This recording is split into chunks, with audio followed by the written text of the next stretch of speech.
25 de agosto, año 1989. Berserk es estrenado por la mano del ya fallecido maestro, Kentaro Miura. 25 de diciembre, año 2015. Un preadolescente hormonal de primer grado se entera de que a la chica otaku de tercer grado le gustaban los animes gore. Intentando tener un tema en común decide buscar en internet cuáles son las historias más gore en el anime. Allí se topa con una trilogía de películas que hace no mucho habían sido terminadas de publicar y con su teléfono recién regalado por Navidad, decide verlas. 26 de diciembre, año 2015 quedó perturbado por las películas y decido pasarme al lado más tranquilo del anime. Ese fue mi primer contacto con Berserk, y por desgracia el único que he tenido con el mismo. Y si bien con el paso de los años me fui enterando de la profundidad real de la historia y me fui empapando con lo que ocurría en la misma, no le he vuelto a dar una oportunidad al medio original, o por lo menos no lo había hecho hasta este momento. Y es que, he decidido leer la serie entera, y de ser posible, realizar un análisis a cada uno de los 376 capítulos de manera individual e ir compartiendo mis sensaciones con los mismos y mis primeras impresiones. Sin más relleno que dar, comencemos.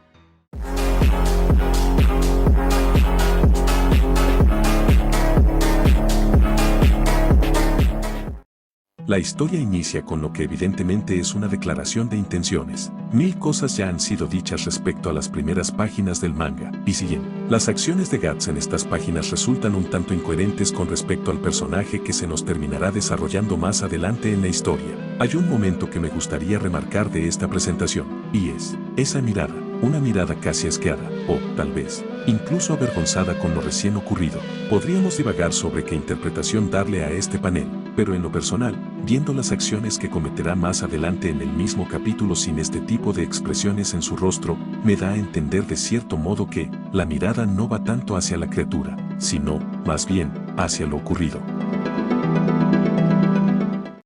Poco después de llegar a un pueblo, Guts termina entrando a una taberna de mala muerte. En ella salva a un pequeño elfo y le pide a los Metouns que anuncien su llegada a su amo. Aunque antes de avanzar en la historia me gustaría detenerme un momento en Pac, el pequeño elfo que salvó nuestro protagonista. Cabellos claros, rostro hegemónico a la par de andrógino, incluso sin rastro de cualquier rasgo distintivo de un género, de actitudes infantiles e incluso sus diseños se ven caricaturizados a la hora de mostrar su manera de expresarse. Todo su ser, desde su apariencia hasta su comportamiento, parecen ser ajenas a la obra, siendo un personaje que desentona por completo con lo mostrado hasta el momento. Viéndolo bien, resulta casi imposible no compararle con Tinkerbell, el personaje de Disney, casi como una burla al mismo, una parodia del personaje. Un personaje sacado de una película de Disney y metido en este festival de violencia y lascividad que hasta ahora la historia parece ser. Los guardias del pueblo llegan por Guts, pues sus acciones ocasionarán una guerra contra el castillo Kouke y eso pondrá en peligro a todo el pueblo. Este es capturado y después de una conversación con el alcalde Guts llega a la conclusión de que el viejo es un cobarde y su única preocupación es mantenerse a salvo a sí mismo. Si bien aquí no es dicho explícitamente, yo llego a entender casi una recriminación al alcalde, casi como si le dijera, de haber peleado, un mejor destino le esperaría a tu gente. En su lugar se quedaron allí con sus cabezas gachas esperando pacientemente a ser decapitados. Después de esta discusión el alcalde ordena que le torturen sin piedad.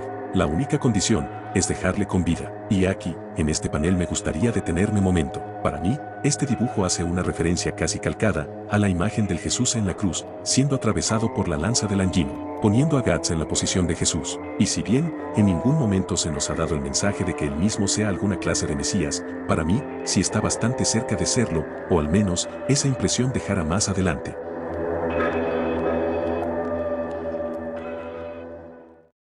Después de esto saltamos al castillo de Kaoka. El lord del mismo se encontraba consumiendo carne humana mientras se le informaba de la aparición de un misterioso espadachín vestido de negro. Justo después el alcalde del pueblo entra en la sala, temeroso le asegura al lord que doblará el tributo que se le es entregado, pero que por favor, no le haga daño. El lord, con su siniestra y macabra sonrisa, le asegura al alcalde que arrasará con él y con el pueblo, no por lo que Guts hizo, sino simplemente por mero capricho. Estas palabras dan la razón a lo implícito en la acusación de Guts al alcalde.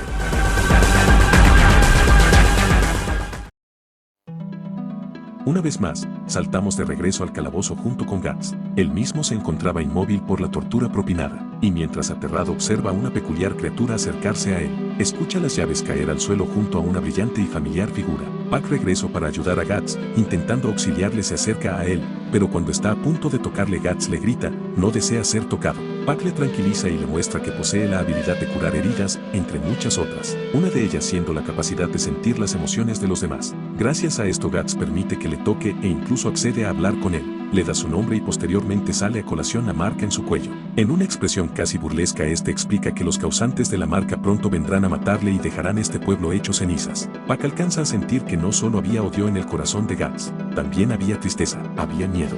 Intenta hacerle ver a Guts que había más que solo odio en su corazón, pero debido a sus burlas se termina molestando y huye. Y en su retirada logra ver cómo, en efecto, el pueblo empezaba a volverse ceniza. Uno de los aparentes causantes de aquella marca había llegado.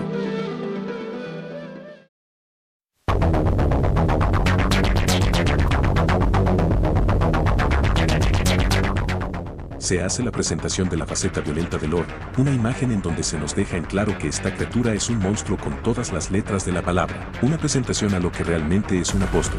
De entre cadáveres, su opositor emerge y tienen un primer intercambio.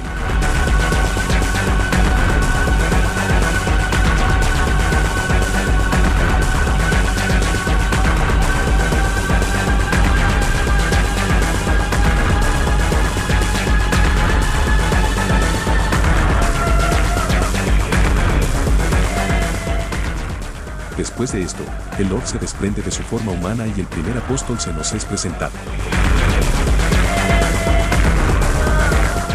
Bueno, no es el primero, pero para beneficio del vídeo diremos que lo es. Y es aquí, viendo su imagen, cuando aquella referencia a Jesús en la cruz tiene sentido que solo se reafirmará más tarde con el discurso de Guts, pero no nos adelantemos a los hechos. Yendo a referencias bíblicas como la historia de Adán y Eva, la serpiente representa la tentación, la elección del impulso, de lo tentador, del camino fácil. Eso es lo que acá representa este apóstol. Después de todo, si el alcalde hubiera elegido pelear en su momento, lo peor que hubiera pasado era una masacre al pueblo, cosa que finalmente ocurre pero con una época de sometimiento, terror y sufrimiento de por medio. Algo que ocurre por culpa del alcalde, por sus decisiones, por haber sido un hombre débil y escoger el camino fácil.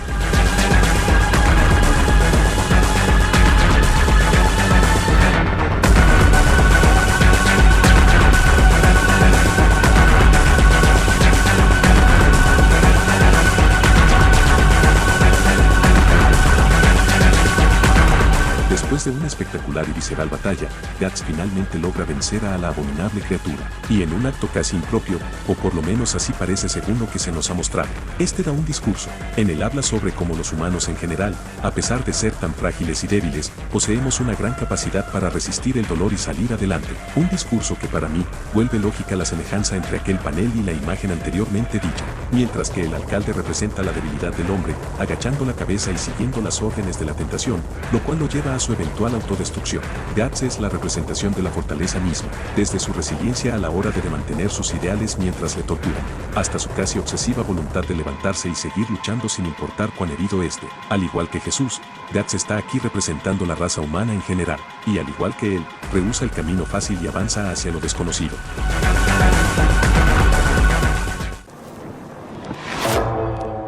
En unos últimos paneles, se nos muestra cómo esta horrenda criatura, que se hace llamar apóstol, queda enterrada en un mar de escombros ardientes, y en un último grito de agonía, ruega por ayuda. Un espadachín vestido de negro se retira de la escena, caminando sobre lo que alguna vez fue un pueblo sometido. Un pueblo que ahora no es más que cadáveres y llamas. Llamas, en las que el sometedor del pueblo es incinerado hasta los huesos. Una bella y casi ficticia figura observa la retirada del mismo, y tras unas últimas palabras, decide seguirlo. Mis conclusiones del capítulo serán bastante genéricas por desgracia. Evidentemente la historia, panel con panel, te grita a la cara que tiene algo más que contar. Algo más que un hombre usando una espada más grande que él mismo. Algo más que simple acción. Es un primer capítulo que te marca lo que aparentemente será la fórmula de acción del protagonista. Por lo que sé, el autor no tenía planeada la historia tal cual, así que pronto se encontrará improvisando la historia y eso es algo que me interesa. Me hace preguntarme cómo terminará desarrollando la historia y si el enfoque que aquí parece tomar se terminará perdiendo. Aunque bueno, en líneas generales, estas no dejan de ser unas primeras impresiones. Así que, escucho opiniones y les invito a seguirme acompañando en este viaje.